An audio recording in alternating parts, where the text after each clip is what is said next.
എന്റെ പ്രിയപ്പെട്ടവരെ, വെറുതെ ഇങ്ങനത്തെ മുട്ടാപ്പോക്കും ന്യായങ്ങളുമായിട്ട് ആൾക്കാർ വരും. ചില ഒന്നെങ്കിൽ നമ്മൾ ഇങ്ങനെയുള്ള ഉത്തരങ്ങൾ കൃത്യമായിട്ട് ബൈബിളിൽ നിന്ന് പഠിച്ചിരിക്കണം. അതല്ലെങ്കിൽ പണ്ട് പാലാക്കാരനൊരു അച്ചായൻ പറഞ്ഞ ഒരു ഉത്തരം പറയണം.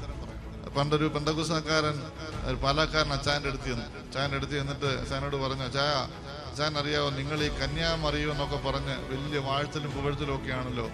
ഈ കന്യാമറിയോ എന്ന് പറയുന്ന ആള് കന്യകയൊന്നും അല്ലായിരുന്നു, വേറെ മക്കളൊക്കെ ഉണ്ടായിരുന്നു. അച്ചായൻ പറഞ്ഞു, എടാ അത് എനിക്കറിയാൻ മേലായിരുന്നു, അതെന്നെ ഒരു പരിപാടിയായിപ്പോയി. എന്നാലും എത്ര മക്കളൊക്കെ കാണും. അപ്പോൾ പെന്തക്കോസ്തുകാരൻ പറഞ്ഞു, 4 മക്കളുടെ പേര് വരെ സഹോദരങ്ങൾ എന്നും പറഞ്ഞ് എഴുതി വെച്ചിട്ടുണ്ട്. 4 ആണുങ്ങളുടെ പേര്, യാക്കോബ്, ശമയോൻ എന്നൊക്കെ പറഞ്ഞ്, യൂദാസ് എന്നൊക്കെ പറഞ്ഞ് 4 പേരുടെ പേരൊക്കെ വരെ ബൈബിളിൻ്റെ അകത്ത് എഴുതി വെച്ചിട്ടുണ്ടെന്ന്. അപ്പം പാലാക്കാരൻ അച്ചായൻ പറഞ്ഞു, അത്രേ ഉള്ളൂ, 4 പേരെയൊക്കെ ആണെങ്കിൽ ഞങ്ങൾ കത്തോലിക്ക സഭ നല്ല ഒന്നാന്തരമായിട്ട് പോറ്റിക്കോളാം, നീ പോടാവൂ എന്ന് പറഞ്ഞു. ഒന്നെങ്കിൽ നമ്മളിങ്ങനെയൊക്കെ എന്തെങ്കിലും മറുപടി പറയാൻ പറ്റണം. അല്ലെങ്കിൽ കൃത്യമായിട്ട് ബൈബിളിൻ്റെ അകത്ത് എഴുതി വെച്ചിട്ടുണ്ട്, ഈ അമ്മ കന്യകയായിരുന്നു, ഈ അമ്മയ്ക്ക് വേറെ മക്കളില്ലായിരുന്നു, ഈശോ മാത്രമായിരുന്നു ഏക സന്താനം എന്ന് പറയും. എൻ്റെ പ്രിയപ്പെട്ടവരെ, നമ്മളുടെയൊക്കെ മനസ്സിൽ ഈ ഒരു കാര്യം, ഈ യഹൂദരെ സംബന്ധിച്ചിടത്തോളം സഹോദരങ്ങൾ എന്നൊരു വാക്ക് വെച്ചുകൊണ്ടാണ് ഈ ആൾക്കാരൊക്കെ ഇതിനെ ഇട്ട് വിമർശിക്കും. സഹോദരങ്ങളുടെ പേരുകളൊക്കെ എണ്ണി പറയുന്നുണ്ട്. സഹോദരങ്ങൾ എന്നുള്ള വാക്ക് യഹൂദ പാരമ്പര്യത്തില് ബന്ധുജനങ്ങളായിട്ടുള്ള എല്ലാവരെയും വിളിക്കുന്ന പേരാണ്. തൊട്ടടുത്ത ബന്ധുജനങ്ങളെ എല്ലാവരെയും വിളിക്കുന്ന പേരാണ് സഹോദരങ്ങൾ. യേശുവിന്റെ കുരിശിനൊഴികെ അവന്റെ അമ്മയും അമ്മയുടെ സഹോദരിയും ക്ലോപ്പാസിന്റെ ഭാര്യ മറിയവും മഗ്ദലന മറിയവും നിൽപ്പുണ്ടായിരുന്നു. എണ്ണി പറയാൻ ആരൊക്കെയുണ്ട്. ഈശോ തന്റെ അമ്മയും താൻ സ്നേഹിച്ചിരുന്ന ശിഷ്യനും അടുത്ത് നിൽക്കുന്നത് കണ്ട് അമ്മയോട് പറഞ്ഞു, സ്ത്രീയെ, ഇതാ നിന്റെ മകൻ. ആ മകനോട് പറഞ്ഞു, ഇതാ നിന്റെ അമ്മ. അല്ലെ, താഴെ കുരിശിന്റെ താഴെ എത്ര ക്രൂരന്മാരായിട്ടുള്ള സഹോദരങ്ങളായിരുന്നെങ്കിലും അങ്ങനെ ഒരു അവസ്ഥയിൽ ഈ അമ്മയെ താങ്ങിക്കൊണ്ടെങ്കിലും അവിടെ ഉണ്ടായേനെ. പക്ഷെ അങ്ങനെ ഒരു കാര്യമില്ല. ഈ വേറെ സഹോദരങ്ങൾ ഉണ്ടായിരുന്നുവെങ്കിൽ ഒരു കാരണവശാലും ഈ യോഹന്നാൻ സ്ലീഹായെ പിടിച്ച് അമ്മയെ ഏൽപ്പിക്കേണ്ട കാര്യമില്ല. പിറ്റേ ദിവസം മുതൽ ആ ശിഷ്യൻ അവളെ സ്വന്തം ഭവനത്തിൽ അമ്മയായിട്ട് സ്വീകരിച്ചു എന്നാണ് ബൈബിൾ എഴുതി വെച്ചിരിക്കുന്നത്. അമ്മയായിട്ട് സ്വീകരിച്ചു. പിന്നെ ഈ മറിയം താമസിക്കുന്നത് യോഹന്നാന്റെ കൂടെയും മറ്റു സ്ലീഹന്മാരുടെ കൂടെയാണ്. മറ്റു സഹോദരങ്ങളുണ്ടായിരുന്നു, അങ്ങനെ വിടുവോ? ഒരിക്കലും അങ്ങനെ ചെയ്യാൻ പറ്റില്ല.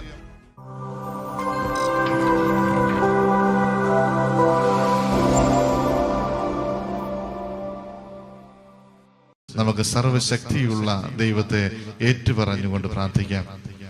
സർവശക്തനും പിതാവുമായ ഏകദൈവത്തിൽ ഞങ്ങൾ വിശ്വസിക്കുന്നു.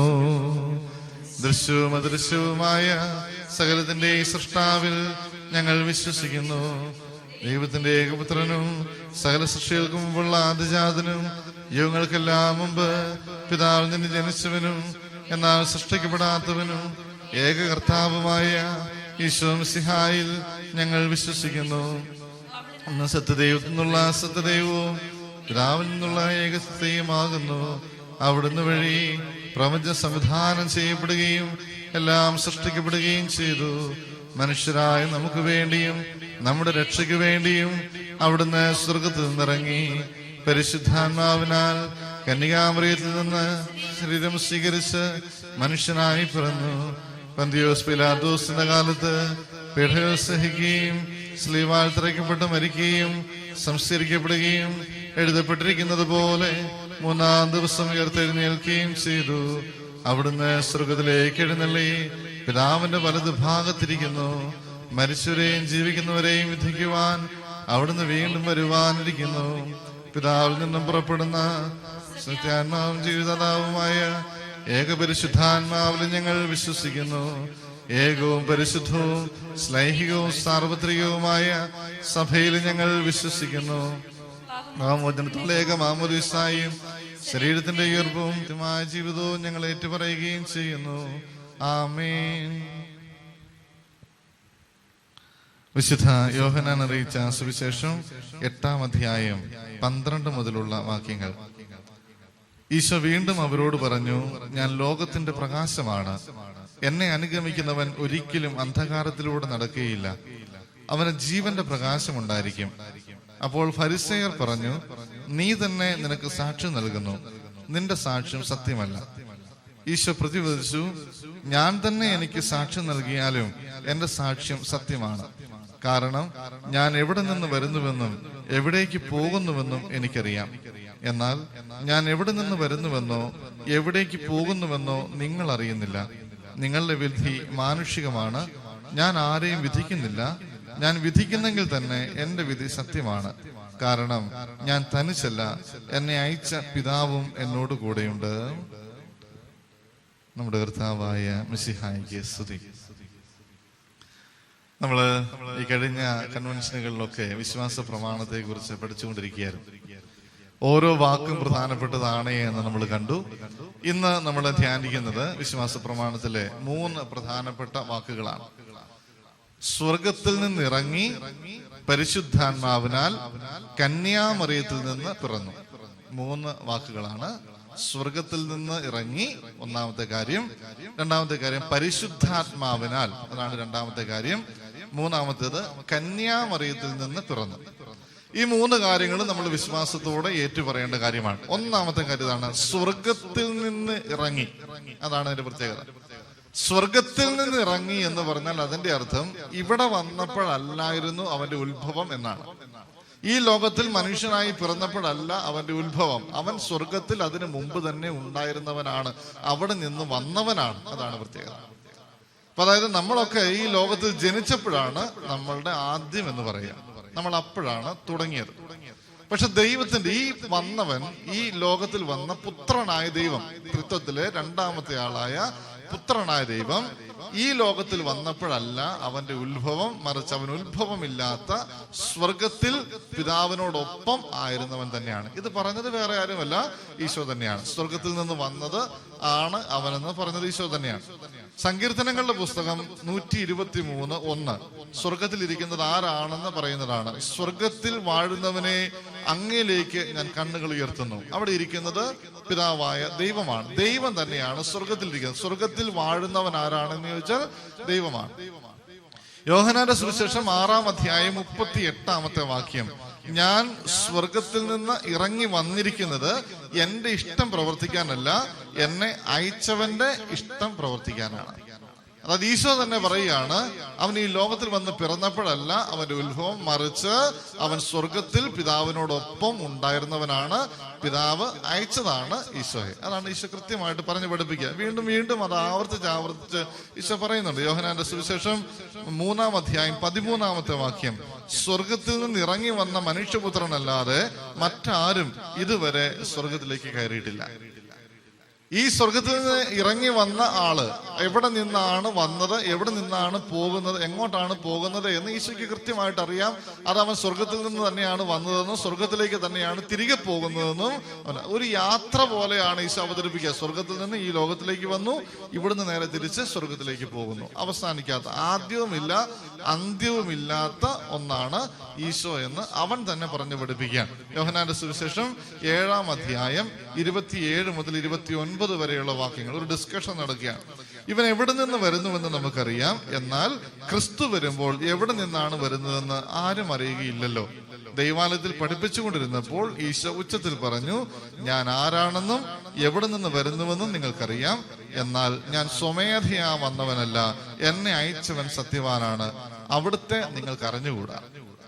ഈ ലോകത്തിലെ വിധി വെച്ചുകൊണ്ടാണ് ഞാൻ എവിടുന്ന് വന്നതെന്ന് പറഞ്ഞിരിക്കുന്നത്. അതല്ല സത്യം. എന്നെ അയച്ചവന്റെ അടുത്തേക്കാണ്. അവനെ നിങ്ങൾക്ക് അറിയാൻ മേലാത്തത് കൊണ്ടാണ് നിങ്ങൾ അങ്ങനെ പറയുന്നത്. വീണ്ടും കർത്താവ് പറയുകയാണ്, എനിക്ക് അവിടുത്തെ അറിയാം, എന്തെന്നാൽ ഞാൻ അവിടുത്തെ അടുക്കൽ നിന്ന് വരുന്നു, അവിടുന്നാണ് എന്നെ അയച്ചത്. വീണ്ടും ഈശോ പറയുന്നുണ്ട്.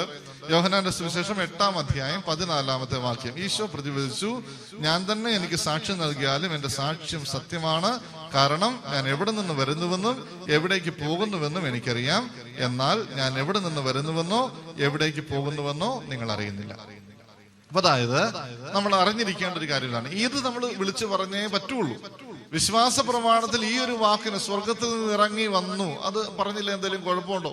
വലിയ കുഴപ്പമാണ്. കാരണം ഈശോയുടെ ഉത്ഭവം ഇവിടെയാണെന്ന് തോന്നിപ്പോകും. ഇവിടെ അല്ല. അവൻ ആദ്യമില്ല അന്ത്യമില്ല. എവിടെ നിന്ന് വന്നു? സ്വർഗത്തിൽ നിന്ന് വന്നു. എവിടേക്ക് പോകുന്നു? സ്വർഗത്തിലേക്ക് പോകുന്നു. ഇതൊരു യാത്ര പോലെ മാത്രമാണ് ഈശോയുടെ ജീവിതത്തിൽ. അവൻ ആദ്യവുമില്ല അന്ത്യവുമില്ല. ഈ ലോകത്തിലായിരിക്കുന്നതിന് മുമ്പ്, ഈ ലോകത്തിൽ ഒരു മനുഷ്യനായി പിറക്കുന്നതിന് മുമ്പ് അവനുണ്ടായിരുന്നു.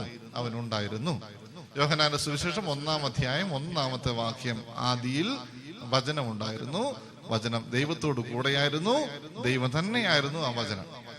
അപ്പൊ ഇത് നമ്മൾ മനസ്സിലാക്കേണ്ട ഒരു കാര്യം. ഇത് നമ്മൾ ഏറ്റു പറഞ്ഞില്ല എങ്കിൽ നമ്മൾ ക്രിസ്ത്യാനി ആവുന്നില്ല. അതുകൊണ്ടാണ് അച്ഛൻ പറഞ്ഞത് വിശ്വാസ പ്രമാണം ചൊല്ലുമ്പോൾ ഓരോ വാക്കും പ്രധാനപ്പെട്ടതാണ്. ഓരോ വാക്കും. ഈ ഒരു വാക്ക് നമുക്ക് കട്ട് ചെയ്യാനായിട്ട് പറ്റില്ല. സ്വർഗത്തിൽ നിന്ന് ഇറങ്ങി വന്നു, സ്വർഗത്തിൽ നിന്ന് ഇറങ്ങി വന്നു. ക്രിസ്തു വരുന്നത് സ്വർഗത്തിൽ നിന്നാണ്. അവൻ വരുന്നത് എവിടെ നിന്നാണെന്ന് ആർക്കും അറിഞ്ഞുകൂടാ. അതാണ് അതിന്റെ പ്രത്യേകത. എവിടെ നിന്നാണെന്ന് ആർക്കും അറിഞ്ഞുകൂടാ. പരിശുദ്ധാത്മാവിനാൽ ജനിക്കുന്നവരെ കുറിച്ച് നമ്മൾ പറഞ്ഞു കേട്ടിട്ടുണ്ട് അല്ലെ? പരിശുദ്ധാത്മാവിനെ കുറിച്ച് പറയുന്നത് കാറ്റ് വരുന്നത് പോലെയാണ്. എവിടെ നിന്ന് വരുന്നതെന്നോ എങ്ങോട്ട് പോകുന്നതെന്നോ അറിഞ്ഞുകൂടാ. കാറ്റ് വരുന്നത് പോലെയാണ് പരിശുദ്ധാത്മാവിനാൽ ജനിക്കുന്ന ഏവനുമെന്ന് കർത്താവ് തന്നെ പറഞ്ഞിട്ടുണ്ട്.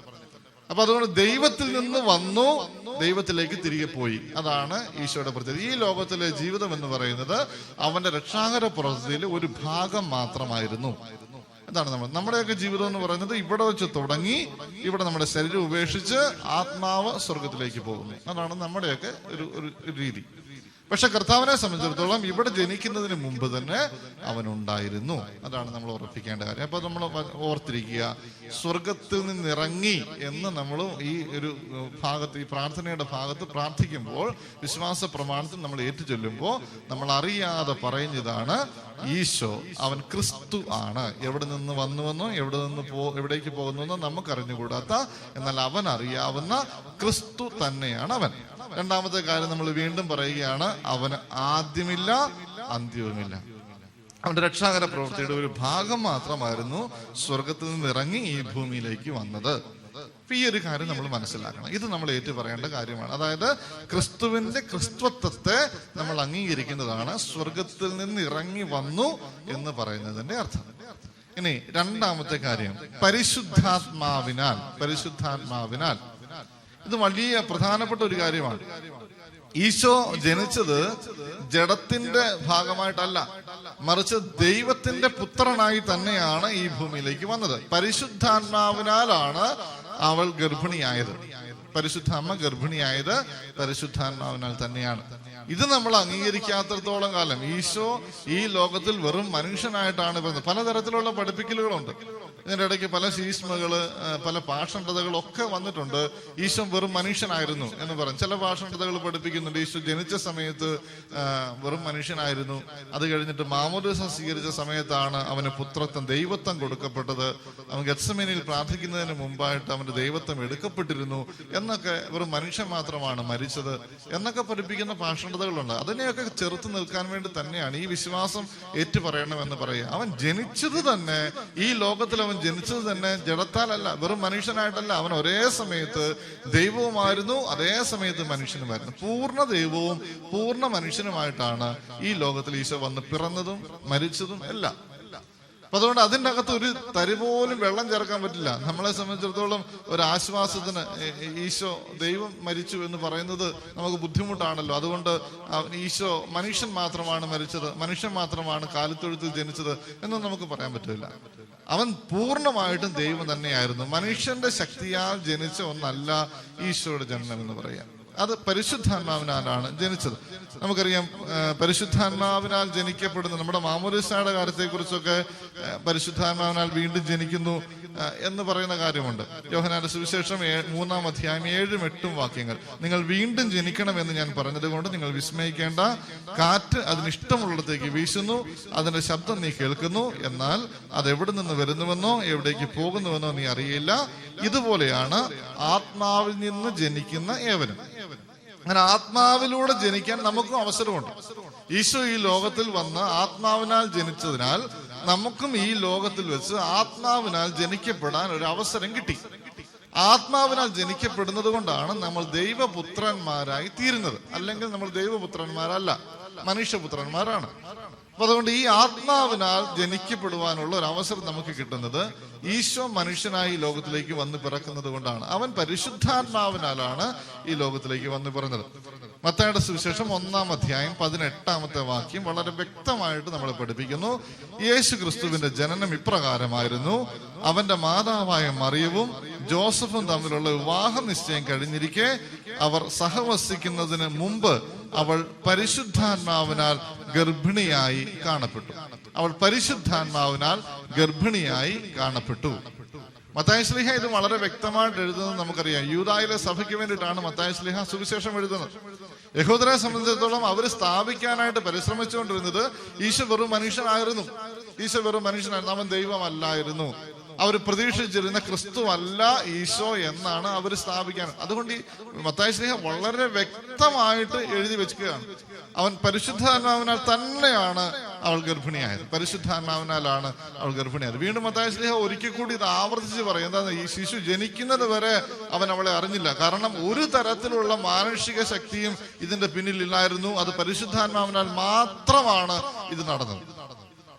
അതുകൊണ്ടാണ് വളരെ വ്യക്തം. ഇത് മത്തായി ശ്ലീഹ വളരെ കണക്കൂട്ടലോടെയാണ് എഴുതുന്നത്. എന്ന് പറഞ്ഞാൽ അവർ സഹവസിക്കുന്നതിന് മുമ്പ് ഒരു ചാൻസ് പോലും ഉണ്ടാവാത്ത രീതിയിൽ മത്തായി ശ്ലീഹ എഴുതി വെക്കുകയാണ്. ഒരു ചാൻസ് പോലും അങ്ങനെ അവർ ഒന്നിച്ച് താമസിച്ചിട്ട് പോലുമില്ല. വിവാഹം നിശ്ചയം കഴിഞ്ഞു, അവർ ഒന്നിച്ച് താമസിക്കുന്നതിന് മുമ്പ് തന്നെ അവൾ ഗർഭിണിയായി കാണപ്പെട്ടു. അങ്ങനെയാണ് പിന്നെ ഔസേപ്പ് പിതാവ് ഉപേക്ഷിക്കാൻ തീരുമാനിക്കുന്നതും ഒക്കെ. വീണ്ടും അവർ ഒന്നിച്ച് താമസിച്ച സമയത്ത് പോലും അവർ തമ്മിൽ ബന്ധത്തിലായിരുന്നില്ല എന്ന് പറയാൻ വേണ്ടിയിട്ടാണ് വീണ്ടും ശിശു ജനിക്കുന്നത് വരെയും അവർ തമ്മിൽ അങ്ങനെ ഒരു ബന്ധമേ ഇല്ലായിരുന്നു എന്ന് തറപ്പിച്ച് പറയും. അല്ലാതെ അതിനുശേഷം അങ്ങനെ ബന്ധം ഉണ്ടായിരുന്നു എന്ന് പറയാൻ വേണ്ടിയിട്ടല്ല. ഈശോയുടെ ജനനത്തിന്റെ കാര്യത്തില് ഇവരുടെ സഹവാസം ഒരു കാരണമേ ആയിട്ടില്ല. സഹവസിക്കുന്നതിന് മുമ്പ് തന്നെയാണ് അവൾ ഗർഭിണിയായത്. അവൻ ശിശു ജനിക്കുന്നത് വരെയും ഒരു കാരണവശാലും അവർ അങ്ങോട്ടും ഇങ്ങോട്ടും സഹവസിച്ചിരുന്നില്ല എന്ന് വളരെ വ്യക്തമായി മത്തായി ശ്ലീഹ പഠിപ്പിക്കുന്നതാണ്. ഇവൻ ശരിക്കും ഈ ക്രിസ്തു ആയിരുന്നു, പ്രതീക്ഷിച്ചിരുന്ന ക്രിസ്തു തന്നെയായിരുന്നു. അവൻ പൂർണ്ണമായും ദൈവത്തിൽ നിന്നായിരുന്നു.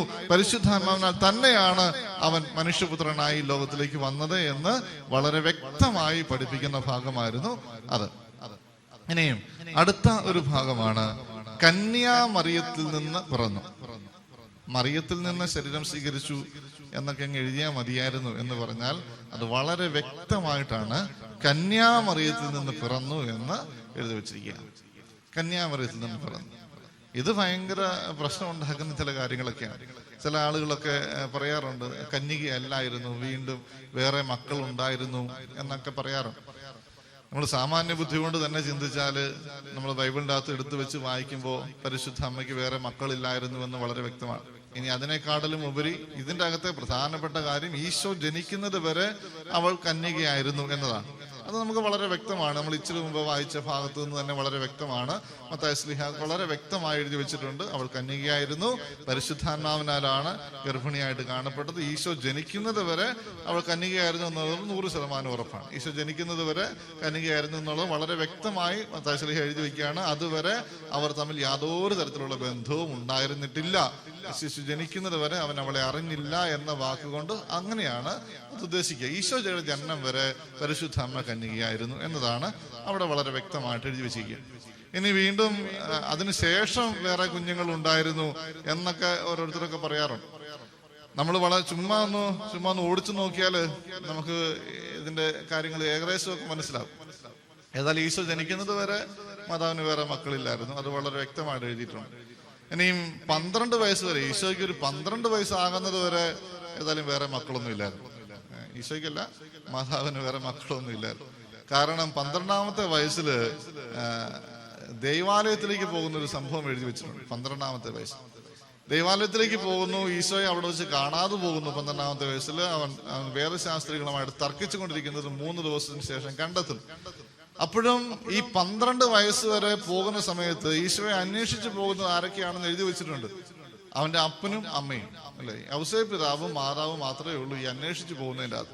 അവിടെ എഴുതി വെച്ചിരിക്കുകയാണ്. അവന്റെ അമ്മ അവനോട് പറഞ്ഞു, ലൂക്കായുടെ സുവിശേഷം 2-ാം അധ്യായം 48-ാമത്തെ വാക്യം, മകനെ, നീ ഞങ്ങളോട് ഇങ്ങനെ ചെയ്തതെന്ത്? നിന്റെ പിതാവും ഞാനും ഉത്കണ്ഠയോടെ നിന്നെ അന്വേഷിക്കുകയായിരുന്നു. അവിടെ വേറെ ഒരു മക്കളുടെയും കാര്യം പറയുന്നില്ല. കൂട്ടിക്കൊണ്ട് പോകുന്നതിനകത്ത് വേറെ മക്കള് അവരുടെ കൂട്ടത്തിൽ ഉണ്ടായിരുന്നു എന്നൊന്നുമില്ല. ബന്ധുജനങ്ങളുടെ ഇടയിൽ അന്വേഷിച്ചിട്ട് കണ്ടെത്താഞ്ഞിട്ട് അവർ രണ്ടുപേരും കൂടെ തിരിച്ചു വരികയാണ്. വേറെ മക്കളുണ്ടായിരുന്ന അവരെയും കൂടെ കൂട്ടിക്കൊണ്ട് വരേണ്ട വന്നേ. ഇനിയും ഈശോയ്ക്ക് 30 വയസ്സാകുന്നത് വരെ വേറെ മക്കളില്ലായിരുന്നു. കാരണം 30ാമത്തെ വയസ്സിലാണ് കാനായിലെ കല്യാണം നടക്കുക. യോഹന്നാന്റെ സുവിശേഷം 2-ാം അധ്യായം 1-2 വാക്യങ്ങൾ.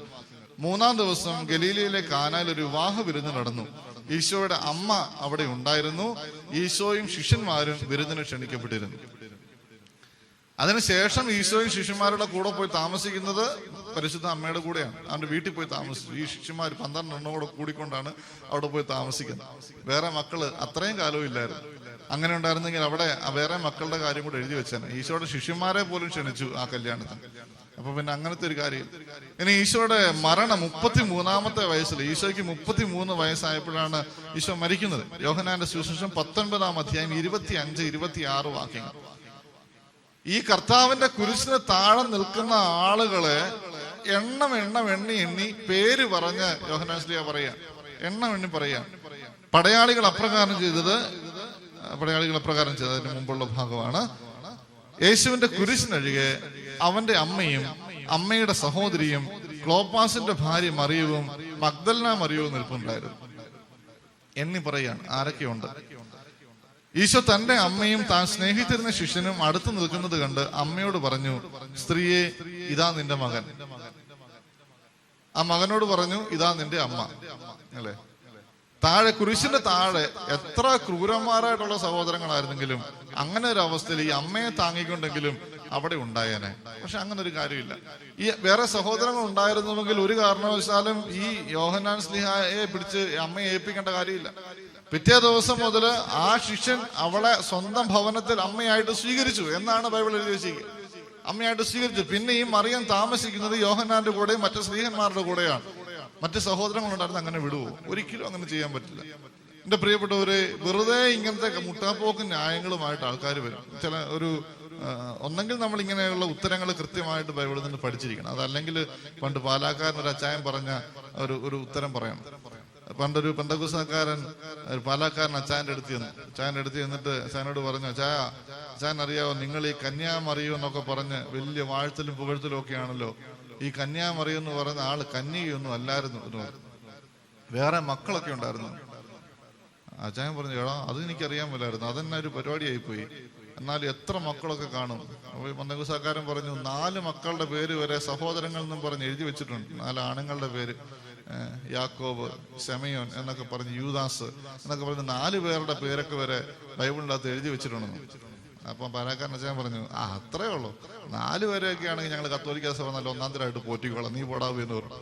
ഒന്നെങ്കിൽ നമ്മളിങ്ങനെയൊക്കെ എന്തെങ്കിലും മറുപടി പറയാൻ പറ്റണം. അല്ലെങ്കിൽ കൃത്യമായിട്ട് ബൈബിളിൻ്റെ അകത്ത് എഴുതി വെച്ചിട്ടുണ്ട്, ഈ അമ്മ കന്യകയായിരുന്നു, ഈ അമ്മയ്ക്ക് വേറെ മക്കളില്ലായിരുന്നു, ഈശോ മാത്രമായിരുന്നു ഏകസന്താനം എന്ന് പറയുക. എന്റെ പ്രിയപ്പെട്ടവരെ, നമ്മളുടെയൊക്കെ മനസ്സിൽ ഈ ഒരു കാര്യം, ഈ യഹൂദരെ സംബന്ധിച്ചിടത്തോളം സഹോദരങ്ങൾ എന്നൊരു വാക്ക് വെച്ചുകൊണ്ടാണ് ഈ ആൾക്കാരൊക്കെ ഇതിനെ ഇട്ട് വിമർശിക്കും. സഹോദരങ്ങളുടെ പേരുകളൊക്കെ എണ്ണി പറയുന്നുണ്ട്. സഹോദരങ്ങൾ എന്നുള്ള വാക്ക് യഹൂദ പാരമ്പര്യത്തില് ബന്ധുജനങ്ങളായിട്ടുള്ള എല്ലാവരെയും വിളിക്കുന്ന പേരാണ്. തൊട്ടടുത്ത ബന്ധുജനങ്ങളെ എല്ലാവരെയും വിളിക്കുന്ന പേരാണ് സഹോദരൻ എന്ന് തന്നെയാണ് അവർ വിളിക്കുക. എന്ന് പറഞ്ഞാൽ നമ്മൾ ഉദാഹരണം പറഞ്ഞു കഴിഞ്ഞാൽ, അബ്രാഹം ലോത്തിനെ വിളിക്കുന്നത് സഹോദര എന്നാണ്. ശരിക്കും അബ്രാഹത്തിന്റെ സഹോദരിയുടെ പുത്രനാണ് ലോത്ത് എന്ന് പറഞ്ഞാല് അപ്പന്റെ സ്ഥാനമുള്ള ആളാണ്. അബ്രാഹവും ലോത്തും തമ്മിൽ അപ്പന്റെ സ്ഥാനമാണ്. പക്ഷെ ലോത്തിനെ കയറി വിളിക്കുന്നത് സഹോദരൻ എന്നാണ്. അപ്പൊ ഈ യഹൂദ പാരമ്പര്യത്തില് സഹോദരൻ എന്ന വാക്ക് ബന്ധുജനങ്ങളെ, തൊട്ടടുത്ത ചാർച്ചക്കാരായിട്ടുള്ള എല്ലാവരെയും വിളിക്കുന്ന പേരാണ് സഹോദരൻ എന്നുള്ളത്. ആ ഒറ്റ വാക്ക് വെച്ചുകൊണ്ട് ആവശ്യമില്ലാത്ത വിമർശനങ്ങൾ നടത്തുന്നത്. അതുകൊണ്ട് കൃത്യമായിട്ട് സഭ ഈ ഒരു കാര്യത്തിൽ എടുത്തു വെച്ചിരിക്കും. അവൾ കന്യകയായിരുന്നു, വേറെ ആരിൽ നിന്നുമല്ല ഈശോ പറഞ്ഞത്, കന്യാ മറിയത്തിൽ നിന്ന് തന്നെയാണ് ഈശോ പറഞ്ഞത്. ഈ കന്യകയിൽ നിന്ന് ശിശു ജനിക്കും എന്നതൊരു പ്രവചനം കൂടിയാണ്. അതുകൊണ്ട് തന്നെയാണ് ആ ഒരു വാക്ക് എടുത്തു വെച്ച് കൃത്യമായിട്ട് പറയും. ഈശോ ശരിക്കും ദൈവം തന്നെയാണ്, ദൈവപുത്രനാണ്, പ്രതീക്ഷിച്ചിരുന്ന ക്രിസ്തുവാണ് എന്ന് കൃത്യമായിട്ട് പഠിപ്പിക്കാൻ വേണ്ടിയിട്ടാണ് ഈ ഒരു വാക്ക് വിശ്വാസ പ്രമാണത്തിനകത്ത് നമ്മൾ ഏറ്റു പറയണമെന്ന് സഭ നമ്മളെ പഠിപ്പിച്ചു തരിക. അപ്പോൾ നമ്മൾ ഈ 3 കാര്യങ്ങളാണ് നമ്മൾ ഇന്ന്, 3 വാക്കുകളാണ് നമ്മൾ ഇന്നത്തെ ഭാഗത്ത് നമ്മൾ എടുത്തു വെച്ച് വ്യാഖ്യാനിച്ചത്. ഒന്നാമത്തെ കാര്യം ഇതാണ്, അവൻ സ്വർഗത്തിൽ നിന്ന് ഇറങ്ങി വന്നതാണ്. സ്വർഗത്തിൽ നിന്ന് ഇറങ്ങി വന്നതാണ്. അതിന്റെ അർത്ഥം അച്ഛൻ പറഞ്ഞത് നിങ്ങൾ ഓർക്കുക. അതായത് സ്വർഗത്തിൽ നിന്ന് വരുന്നവനാണ് ക്രിസ്തു. മനുഷ്യന്റെ ചിന്താഗതി അനുസരിച്ച് എവിടെ നിന്ന് വന്നുവെന്ന് എവിടേക്ക് പോകുന്നുവെന്നോ അറിയാൻ വയ്യാത്ത രീതിയിലാണ് ക്രിസ്തു വരുന്നത്. അത് കർത്താവ് അത് വ്യക്തമായിട്ട് പഠിപ്പിക്കുന്നുണ്ട്. ഞാൻ എവിടെ നിന്ന് വരുന്നുവെന്ന് എവിടേക്ക് പോകുന്നു എന്നൊക്കെ നിങ്ങൾ പറയുന്നതല്ല, എന്നെ അയച്ചവൻ വേറെയുണ്ട്, അവനെ നിങ്ങൾക്ക് അറിയാൻ മേലാത്തത് കൊണ്ടാണ് ഞാൻ വന്നത്. സ്വർഗത്തിൽ നിന്ന് തന്നെയാണ്, സ്വർഗത്തിൽ നിന്ന് ഞാൻ തന്നെയാണ് ക്രിസ്തു എന്ന് കർത്താവ് പറയാണ്. രണ്ടാമത്തെ അതിന്റെ അർത്ഥം എന്ന് പറയുന്നത്, ഈ ലോകത്തിൽ വന്ന് മനുഷ്യനായിട്ട് പിറന്നപ്പോഴല്ലായിരുന്നു അവന്റെ ഉത്ഭവം, മറിച്ച് അവൻ ഇതിനു മുമ്പ് സ്വർഗത്തിൽ ഉണ്ടായിരുന്നു. അവിടെ നിന്ന് ഇങ്ങോട്ടേക്ക് വന്നു, അങ്ങോട്ടേക്ക് തിരികെ പോകുന്നു. ഒരു യാത്ര പോലെ മാത്രമാണ് ഈശോ ഈ ലോകത്തിലെ ജീവിതത്തെ അവതരിപ്പിക്കുക. നമ്മുടെയൊക്കെ ജീവിതം ഇവിടെ വെച്ച് തുടങ്ങിയതാണ്. കർത്താവിന് അങ്ങനെ ഒരു തുടക്കമല്ലായിരുന്നു ഉണ്ടായിരുന്നത്. അവൻ സ്വർഗത്തിൽ അനാദിയിലെ ഉണ്ടായിരുന്നവനാണ്.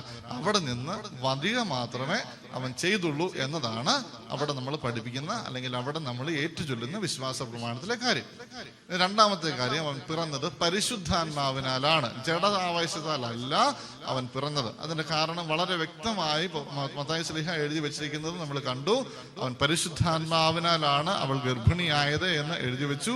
അവൻ ജനിക്കുന്നത് വരെയും അവൾ അറിഞ്ഞിട്ടുണ്ടായിരുന്നില്ല. ഒരല്പം പോലും ചാൻസ് കൊടുക്കാത്ത രീതിയിൽ വളരെ വ്യക്തമായി മത്തായി ശ്ലീഹ എഴുതി വെച്ചിരിക്കുകയാണ്. അവൻ പൂർണ്ണമായും ദൈവത്തിൽ നിന്ന് തന്നെയാണ് വന്ന് പിറന്നത് എന്ന് എഴുതി വെച്ചു. അതുകൊണ്ട് നമ്മളത് വിശ്വാസത്തിൽ ഏറ്റു പറഞ്ഞേ പറ്റുള്ളൂ. അവൻ ജഡത്താലല്ല പിറന്നത് എന്ന് നമ്മൾ വളരെ വ്യക്തമായിട്ട് പറഞ്ഞു. പരിശുദ്ധാത്മാവിനാൽ തന്നെയാണ് അവൻ പിറന്നത്. ഇനി മൂന്നാമത്തെ കാര്യം, കന്യാമറിയത്തിൽ നിന്നാണ് ശരീരം സ്വീകരിച്ച് പിറന്നത്. കന്യാമറിയത്തിൽ നിന്ന്, വെറുതെ മറിയത്തിൽ നിന്നല്ല, കന്യാമറിയത്തിൽ നിന്ന്. ഈ പരിശുദ്ധ അമ്മ കന്യകയായിരുന്നു എന്നത് നമ്മൾ വിശ്വാസ പ്രമാണത്തിൽ ഏറ്റു പറയേണ്ട കാര്യമാണ്. ചിലപ്പോഴൊക്കെ ചില ആൾക്കാർ പറഞ്ഞു കേട്ടിട്ടുണ്ട്, അതും നമ്മുടെ പ്രധാനപ്പെട്ട കാര്യമൊന്നുമല്ലോ, ദൈവമല്ലേ പ്രധാനപ്പെട്ട കാര്യം, പരിശുദ്ധ അമ്മ കന്യകയാണോ അല്ലേ, അത് നമ്മുടെ ഡിസ്കഷന്റെ കാര്യമേ അല്ല. അങ്ങനെ നമുക്കൊരിക്കലും പറയാൻ പറ്റുമല്ല. ഈശോ ജനിക്കുന്ന സമയം വരെ അവൾ പരിശുദ്ധമായ കന്യക തന്നെയായിരുന്നു. വീണ്ടും അതിനുശേഷമുള്ള കാര്യവും അച്ഛൻ നിങ്ങളോട് ബൈബിളിലെ കാര്യങ്ങൾ എടുത്തു വെച്ചുകൊണ്ട് പറഞ്ഞത്. എൻ്റെ പ്രിയപ്പെട്ടവർ, ഈ ഒരു ബോധ്യം നമുക്കുണ്ടാവണം. വിശ്വാസ പ്രമാണത്തിൽ ഒരു വാക്ക് പോലും വിട്ടുകളയാൻ പാടില്ലാത്തതാണ്. ഒരു വാക്ക് പോലും. അത് വളരെ കൃത്യമായിട്ട് നമ്മളെ പഠിപ്പിക്കുന്ന കാര്യമാണ്. അത് വളരെ കൃത്യമായി നമ്മൾ ഏറ്റു പറയേണ്ട സത്യങ്ങളാണ്. അതിൽ ഒരു കാര്യത്തിലെങ്കിലും നമ്മൾ വെള്ളം ചേർത്താൽ നമ്മൾ യഥാർത്ഥത്തിൽ ക്രിസ്ത്യാനി അല്ലാതെ ആവുകയാണ്. ദൈവത്തിലുള്ള വിശ്വാസം നഷ്ടപ്പെട്ടു പോവുകയാണ്. ഈ പറയുന്ന കാര്യങ്ങളൊക്കെ കർത്താവ് ആദ്യം മുതൽ തന്നെ ഈ നമ്മുടെ രക്ഷാകര ചരിത്രം, രക്ഷാകര പദ്ധതി കർത്താവ് ഒരുക്കി വെക്കുമ്പോൾ തന്നെ കൃത്യമായിട്ട് പഠിപ്പിക്കുന്ന കാര്യങ്ങളാണ് നമ്മൾ അക്കമിട്ട് ഈ വിശ്വാസ പ്രമാണത്തിൽ ഏറ്റു പറയുക. അതിൽ ഒരെണ്ണം മാറിപ്പോയാൽ മൊത്തം പോയി. അപ്പൊ അതുകൊണ്ട് ഒരു വാക്ക് പോലും മാറ്റാനോ കൂട്ടിച്ചേർക്കാനോ നമുക്ക് അനുവാദമില്ല. ഒന്ന് കൂട്ടിച്ചേർക്കുകയോ ഒന്ന് മാറ്റുകയോ ചെയ്താൽ ആ വിശ്വാസ സത്യം മുഴുവൻ വ്യർത്ഥമായി പോകും, വെറുതെ ആയി പോകും.